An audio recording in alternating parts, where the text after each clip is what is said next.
வெளிநாட்டு பயணிகள், உள்நாட்டு பயணிகள், இந்தியாவில் இருக்கிற பிற மாநிலத்தில் உள்ள சுற்றுலா பயணிகள் வந்து போகிற இடமாக இன்றைக்கு கன்னியாகுமரி கண்ணாடி இழை பாலம் அமைந்திருக்கிறது. மாண்புமிகு தமிழ்நாட்டு முதலமைச்சர் அவர்கள் டிசம்பர் மாதம் 30ஆம் தேதி அந்த பாலத்தை அவருடைய திருக்கரத்தால் திறந்து வைத்தார்கள். அதில் ஒரு சிறப்பு என்னன்னா, ஆனால் கலைஞர் அவர்கள் வள்ளுவன் ஐயனுடைய சிலையை திறந்து 25 ஆண்டு காலம் நிறைவடைகிற ஒரு வெள்ளிவிழா ஆண்டு. அந்த வெள்ளிவிழா ஆண்டை நினைவை போற்றுகின்ற வகையில்தான் இந்த கண்ணாடி இழை பாலத்தை மாண்பு முதலமைச்சர் அவர்கள் திறந்து வைத்தார்கள். அந்த கண்ணாடி இழை பாலத்தினுடைய நீளம் என்று எடுத்தால் 77 மீட்டர் நீளம் கொண்ட அந்த கண்ணாடி பாலம்.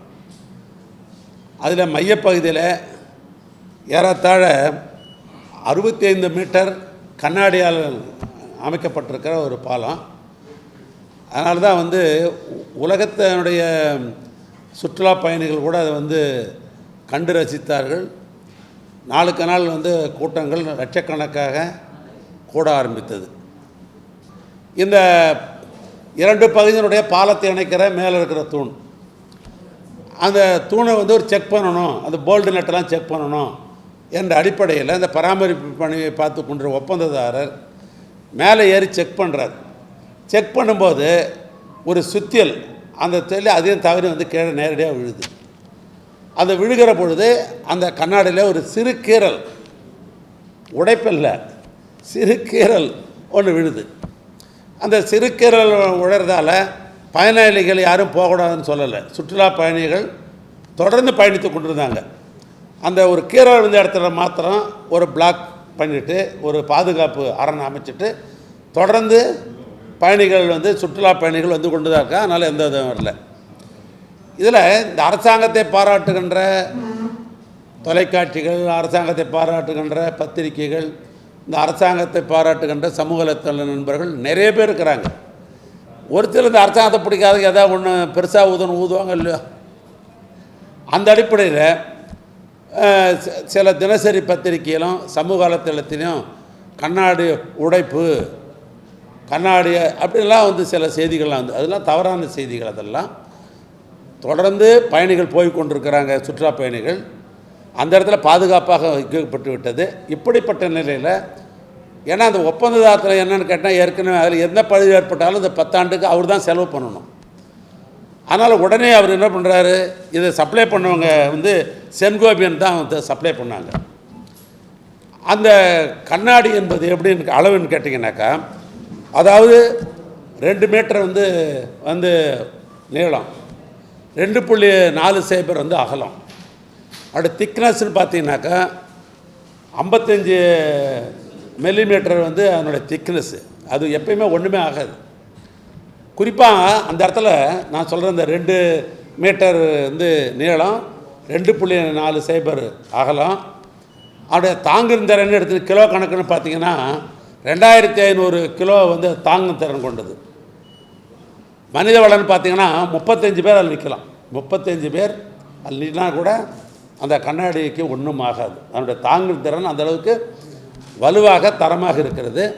அந்த கண்ணாடி பற்றி சொன்னால் ரெயின்ஃபோர்ஸ் கிளாஸ்ன்னு சொல்லுவாங்க. அதை சப்ளை பண்ணவங்க செயின் கம்பெனியில் தான் சப்ளை பண்ணாங்க.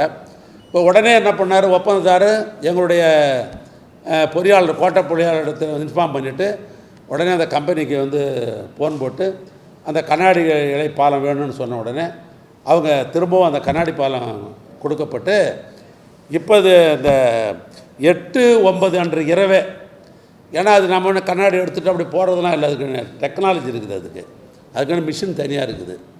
அதனால் அந்த கம்ப்ரஸ் மிஷின், அது இந்த கம்ப்ரஸ் மிஷினை பயன்படுத்தி அந்த கண்ணாடி பாலத்தை மீண்டும் அந்த எந்த இடத்துல அந்த கீறல் விழுந்தது பார் அதை எடுத்து ரிமூவ் பண்ணிவிட்டு கண்ணாடி வச்சாச்சு. இந்த கண்ணாடி வைக்கிறதே அந்த கீறல் பாலம் இருந்தது. அது மேலே பாதசாரிகள், சுற்றுலா பயணிகள் நடந்துன்னு தான் இருந்தாங்க. அதனால் அதில் எந்த விதமான பயமும் தேவை கிடையாது, எந்த அச்சமும் தேவையில்லை. எப்பொழுதும் பயணிகள் போகிறவங்க, சுற்றுலா பயணிகள் போய் கொண்டு தான் இருக்கிறாங்க. ஏன் நான் அந்த பேட்டி கொடுக்க வேண்டிய அவசியம்னு சொன்னால், நான் சொன்னேன் பார், இந்த ஒரு சில சமூக வலைத்தளம் வைத்திருக்கிறவங்க இல்லை இந்த பத்திரிக்கையில் தினசரி பத்திரிக்கையில் இந்த செய்தி வந்த காரணத்தினால் அவர்களுக்கெல்லாம் தெரிஞ்சுக்கணுன்றதுக்காகவும் தமிழ்நாட்டில் இருக்கிற நம்முடைய சுற்றுலா பயணிகள் அதை புரிஞ்சுக்கணுன்றதுக்காகத்தான் இந்த உங்கள்கிட்ட அந்த கருத்தை நான் கலந்து கொண்டேன். அதனால் நான் மீண்டும் சொல்கிறேன், பாலம் கட்டுகிற பொழுது என்ன பாதுகாப்போடு இருந்ததோ, என்ன உறுதித்தன்மையோடு இருந்ததோ, இன்னும் சொல்ல போனால் அந்த ஒட்டுமொத்த பாலத்தில், அந்த கண்ணாடி பாலத்தில் 650 பேர் நிற்க வைக்கலாம். அவ்வளவு தாங்கு திறம் கொண்டது. 650 பேர் அட் ஏ டைம் அதில் பயணிக்கலாம். அந்தளவுக்கு தாங்கு திறம் கொண்டது. சிறப்பாக இருக்கிறது, உறுதியாக இருக்கிறது, பலரும் பாராட்டுகின்ற அளவுக்கு இருக்கிறது. உலக சுற்றுலா பயணிகள் பாராட்டுகின்ற மெச்சுகிற அளவுக்கு அந்த பாலம் அமைந்திருக்கிறது. அதனால் தொடர்ந்து மக்கள் பயன்படுத்துவார்.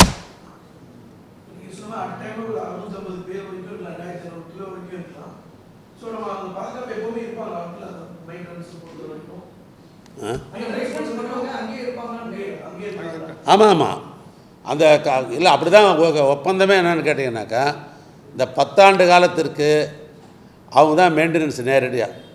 இந்த 10 ஆண்டு முடிஞ்ச ஒரு படம் தான், அதுக்கு முன்னால் தான் ஆனுவல் மெயின்டெனன்ஸுன்றது அவர்கிட்ட கொடுத்தாலும் சரின்னு வேறு யாராவது டெண்டர் மூலிமா கோரும் மொழியை.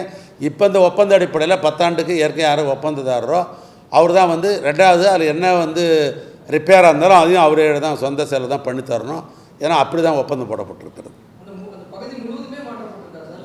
முழுமையாக அதான் சொல்லுறேன், அதனுடைய அளவு நான் சொல்லிட்டேன். உனக்கு ஒரு அளவும் 2 மீட்டர் நீளம், 2.40 மீட்டர் அகலம், திக்னஸ் 55 mm தெங்கினஸ். இதுதான் அவங்க கொடுக்குறாங்க.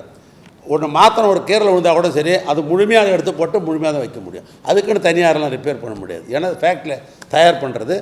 நான் சொன்ன அந்த அளவு, அந்த முழுமையாக அதை எடுத்துகிட்டு புது கண்ணாடியில் பொருத்தியாச்சு. அதனால் நல்லா சிறப்பாக இருக்குது, உறுதியாக இருக்குது. ரைட், மகிழ்ச்சி, நன்றி. செய்திகளை உடனுக்குடன் தெரிந்து கொள்ள கீழ்கண்ட கேபிள் மற்றும் டிடிஹெச் நெட்வொர்க்குகளில் எம்நாடு செய்தி தொலைக்காட்சியை காணுங்கள். பாதகம் செய்பவரை கண்டால் நாம் பயம் கொள்ளலாகாது பாப்பா. மோதி மிதித்துவிடு பாப்பா, அவர் முகத்தில் உமிழ்ந்துவிடு பாப்பா. அண்மை செய்திகளை உடனுக்குடன் தெரிந்து கொள்ள இணைந்திருங்கள் எம்நாடு தொலைக்காட்சியுடன்.